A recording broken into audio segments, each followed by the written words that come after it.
I am the only 8th Division World Boxing Champion in history, having won 11 major world titles, ranging from flyweight, which has an 8-stone limit, to super welterweight, which has an 11-stone limit. My tailor has been kept very busy throughout my career, adjusting the waistband of my trunks. I have fought some of the best fighters in history, and yet I have to admit, as I stand before you, I am intimidated when I think of the kind of main event headliners who face you over the years. Sir Winston Churchill, American President Reagan, Nixon and Carter, Mother Teresa, Dalai Lama, and Sir Elton John. And here am I, Emmanuel the Pidran Pacquiao, standing before you armed with just the equivalent of a 6th form education. And in this, guys, respect for what your group and your university represent, and a pretty fair left hook. If this give and take today were a tale of the tape, I would be a respectful underdog. But be careful, I'm not that easy to floor. When I received your gracious invitation, I asked myself, what could I talk about that could possibly interest you? What could Manny Pacquiao say that would be of any impact, much more utility to the men and women who enjoy the highest standards of instruction at Oxford? The answer came fast. I know what I should speak about. Something very few among you can claim to know about: my education, certainly non-traditional, non-formal, largely unstructured. I will call it my education in the Open University of Life. It is a matter of record that I only had traditional formal schooling until secondary school, grade 12. It was only recently that I reached the university level through the alternative education program. We were dirt poor. I had to work since the age of 7 to help my mother feed my 3 siblings and me. Many days, I was lucky to have one full meal. On days when we had no food, I would drink lots of water just to fill my stomach. And I remember when we were young, my younger brother crying, asking for food to my mother, and my mother told us, just drink a lot of water to survive, and tomorrow maybe we'll have food. So that's the experience that I experienced when we were young. But my mind and spirit were never hungry. I read anything I could get my hands on. I even read the newspaper that my lunch or dinner came wrapped in. I read signs everywhere, even in moving vehicles. I learned measurements and weights by constantly reading the rates and tariffs at the warehouses where I work as a stevedore, a doctor in our parlance. At night, when I could not sleep because of the cold, I would read the labels of the carton boxes that serve as my bed on the street pavement. The movements of the clouds, the tint of the horizon, and the clarity of the stars taught me when morning was about to come. And for me, morning did come, warm, bright, and simply amazing. A lesson in what can be achieved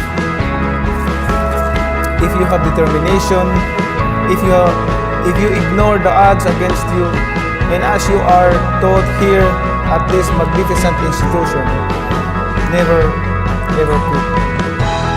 Think of David and Goliath and look at me. I'm not very big and I never had 5 smooth stones to throw at any obstacle. But determination is a power tool. I won a lot of fights. Since 2016, I have been a sitting member of the Philippine Senate, having received the direct vote of over 16 million Filipinos. As such, I participate in debates that result in the passage of legislation which determine the course of our country's history and directly the world. I don't fault anyone who views me as singularly ill-equipped for this role. Instead, I ask, is there anyone more knowledgeable than this humble civil servant about the hardships incident to the way of life of the majority of our people? Who among my colleagues has faced poverty face-to-face from birth? Whose life's work has it been to battle illiteracy? In crafting effective laws, there is no better guide than the pulse of the masses. I may not have financial acuity. I may not be historically fluent. I may not even be socially adept. But I am philosophically rooted in my personal adversities, which morally bind me to the general struggle of our people. I am a fighter, and I will always be a fighter, not just because it is my profession. I was a fighter long before I first set foot in a boxing ring. All my life I have been fought to live. Every single day in my youth, I fought for survival. Now, I do it and get paid for it. Then, I was lucky to get a piece of bread for it.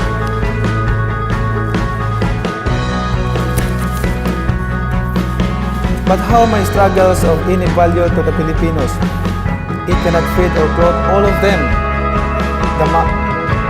No matter how much I give financially, hundreds of thousands will remain wanting. In 2013, in the aftermath of Category 5 Super Typhoon Haiyan, locally remembered as Yolanda, the deadliest typhoon to devastate my country, leaving a record of more than 10,000 dead, I went to Tacloban and visited a nightmare. The place was a virtual ghost town. Everyone had lost someone from their family. Others, their entire family. No property was spared. There were bodies everywhere. There was no food, no water, no electricity. Each face I looked into bore the same expression, defeat. Not a single person there thought that they could ever recover from that tragedy. I thought to myself, I can give millions, as have many other donors from all over the world. But no amount of money can give these people hope.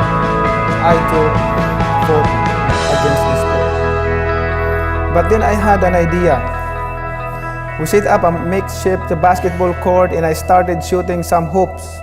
Then one boy picked up the ball after one of my shots and tried a shot.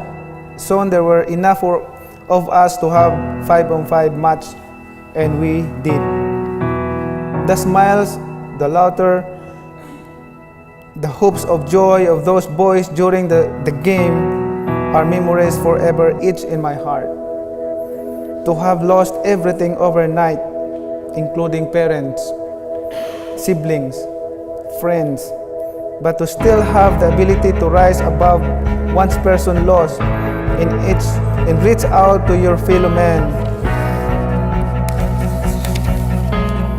even just in play, to find joy together. There, at that point, in those victims' eyes, I found hope. Those boys who had nothing left gave me hope. By the way, I would like to thank the United Kingdom for donating more than 60 million pounds for the typhoon victims. Thank you very much for all your support in the donation. 4 years later, I would see the same physical and societal devastation in Marawi. Our beautiful city of the south was reduced to ruins by civil strife. Death and destruction broke the hearts and backs of its residents, but not their spirit. 1 year later, Marawi is now under rehabilitation. This and other experiences like this motivated me to answer the call of public service. I believe in all humility that my life is just a snapshot. It is a glorified blow-up of what millions Filipinos live through on a day-to-day basis. The hardships, the challenges, the back-breaking, hope-extinguishing, despair. Yet, through the ashes of destruction, the Filipino always manages to rise up and fight another day.